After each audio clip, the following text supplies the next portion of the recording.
बिस्मिल्लाहिर्रहमानिर्रहीम। अस्सलाम वालेकुम। A1 टीवी के साथ मैं हूँ राशिदा मुनीर। नजर डालते हैं हेडलाइंस पर।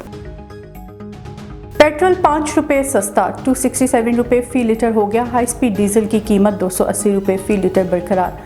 वजीर खजाना इसहाक डार कहते हैं कि मिट्टी का तेल 15 रुपये, लाइट डीजल 12 रुपये फी लीटर सस्ता कर दिया गया। दूसरी जानिब ओगरा ने LPG 12 रुपये किलो महंगी कर दी। घरेलू सिलेंडर 3278 का हो गया। इमरान खान के एक मुकदमे में नाकाबिले जमानत वारंट जारी, 3 में जमानत मंजूर। सेशन कोर्ट ने इक़दाम कत्ल और तोशाखाना फौजदारी केस में वारंट गिरफ्तारी जारी किए।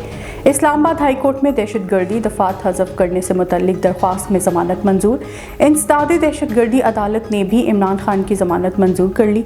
ममनुआ फंडिंग केस में इमरान खान की जमानत की तौसीक कर दी। साबिक वज़ीर आज़म की पेशी पर कारकुनान का जुडिशल कॉम्प्लेक्स पर धावा, मुकदमा दर्ज कर लिया गया। अगर इंतखाबात का ऐलान होता है तो इनकाद भी होना चाहिए। वज़ीर दिफा ख्वाजा आसिफ कहते हैं, अगर सुप्रीम कोर्ट का फैसला इलेक्शन कराने का आता है तो इसके लवाजमात भी पूरे करने पड़ेंगे। ज़िमनी इंतखाबात में PTI ने सिर्फ अपनी नशिस्तें जीती हैं।